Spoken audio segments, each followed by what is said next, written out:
You're an assistant coach, and now being the head coach, how difficult was it, or what were the means that you kind of kept in touch with the kids to kind of keep them going, working out and growing until, thank goodness you were allowed to practice last month? Sure, well, right, yeah, and the biggest thing is we've just kept up with the kids, through social media or through our GroupMe app or through our Microsoft Teams app that St. Clair County provides us with. So our strength and conditioning coach, Coach Jesse Clark, he was sending workouts digitally through the guys, and they would video their workouts and send them back to us. So that was just a way for us to kind of keep up with them. And when we got back, we figured out who was in shape and who wasn't, who'd been working, who hadn't. Coach, I know first year you come in, talk about the guys with experience. You may have them in different places in your system, but talk about the experience. You said only 8 seniors. What's the experience of this football team? Yeah, I mean, we do have, like I said, we're a young football team, but Adriane's been starting for 4 years. This will be Dylan's 3rd year starting for us. So they do have a lot of experience. Even our sophomores got a lot of meaningful playing time last year as freshmen. We're not going to use that as an excuse to not do our best because we're a young football team. But we do, even though we do have a small senior class and our junior class is relatively small as well, they do have some experience.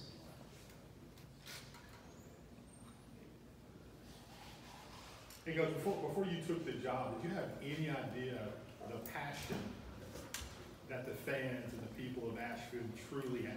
Well, yeah, I mean, I was there 2 years as an assistant, so I kind of understood. Yeah. Asheville's a place that really loves their school, and you can say that about a lot of teams, but Asheville's a place where they really want to be involved, and you kind of have to pull the school and the community in together. And I think as long as I can continue to embrace the community, they'll continue to embrace our football team, and that's what I want to do, is continue to embrace our community. To the 2 guys, I asked this to the Gadsden City guys a few minutes ago. Both seniors, obviously the leaders on the football team, but what does it mean to you that the coach selected you to come to media day today? It means a lot to me just to be able to get this opportunity to come and speak to, everyone. It's just,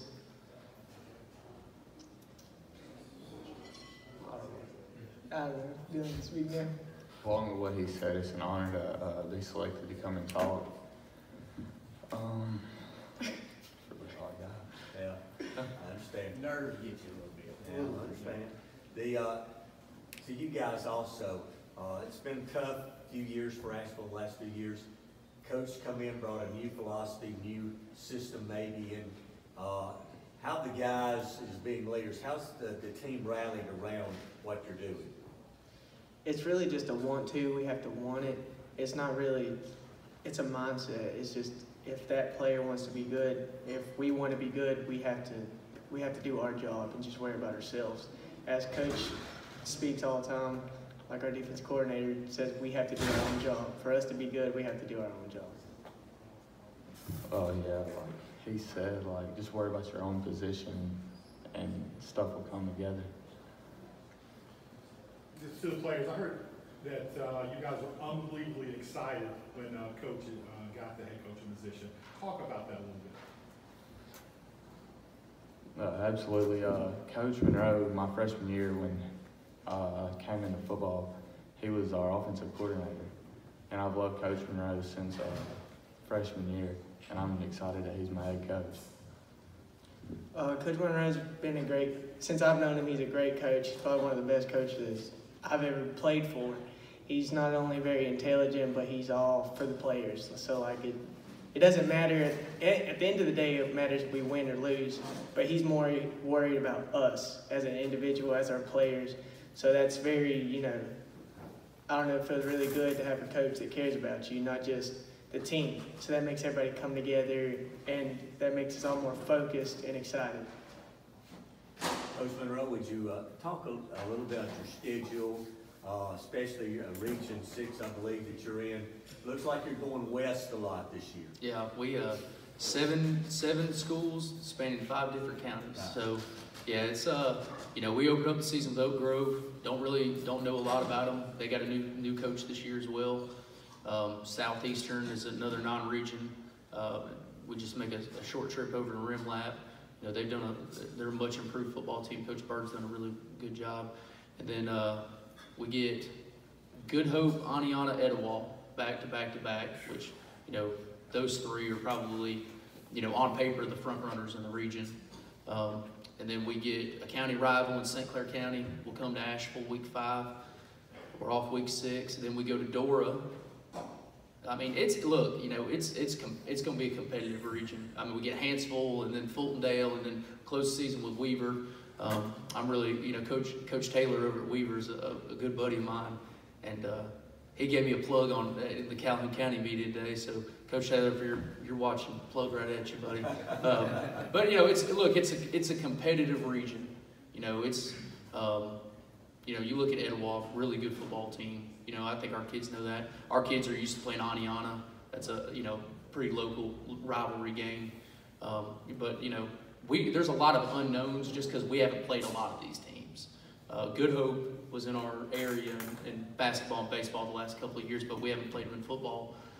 But I mean, the thing, and I've watched film on most of these teams, the thing that kind of sticks out, we were in Calhoun County region the last few years. So you play Jacksonville, you play Anniston, you play Oaks Bluff, you play all those guys. Well, the thing that kind of sticks out to you, outside of Etowah, there's really not a team that kind of wows you athletically, like the last couple years region. But like this region, everybody plays so stinking hard. And like the first thing I told our kids was like, because it's no secret, I mean, wins have been hard to come by at Asheville lately. And before we even can start talking about winning, we got to learn to start playing really freaking hard every game. So our whole mantra right now is, hey, let's play hard for 4 quarters, and then whatever happens, happens. Coach, this is for you first, and if Adriane and Dylan can talk about it. What kind of emotions did you feel when you found out there would be a season about last week, a week and a half, when it was all up in the air? It honestly, with this COVID and everything going on, it really taught us not to take everything for granted. So it's just wanting to play, and like Coach said, we have to play hard. So it's just, we're very lucky and fortunate to have this opportunity as long as we get to play. So we're very excited about that. Yeah, I'm really excited that we're getting to play because all of our work would have went down the drain if the season would have got canceled this year. So I'm happy that it didn't get canceled. Anytime you get to play football is a good time. Well, Coach, most time in old days of football, most kids all are worried about, first it's girls, football, and school. Right. Well, now everything with this COVID thing has been pretty perspective. Do you think the kids will respond a lot better to coaching than they have in the past? Because they can't take anything for granted anymore. Yeah, I think so. And I mean, the thing I say about our kids, and I mean, going into my 3rd year there, I could count on 3 fingers how many uncoachable kids I've coached at Ashville. Our kids are very coachable. They're very good kids. I do think that that's fair. I think that, like Adriane said, they can't take these things for granted anymore. Because when you get something taken away that you love, you don't understand it until it happens. And that's something that I think is fair to say. Any other questions for Coach this afternoon? All right, Coach, that's going to wrap you up. Thanks. Guys, thank y'all for having us. We appreciate it. All right, guys, that's going to do it. That wraps us up today. Thanks for all the media that came. We appreciate you very much, and hopefully we can be back here next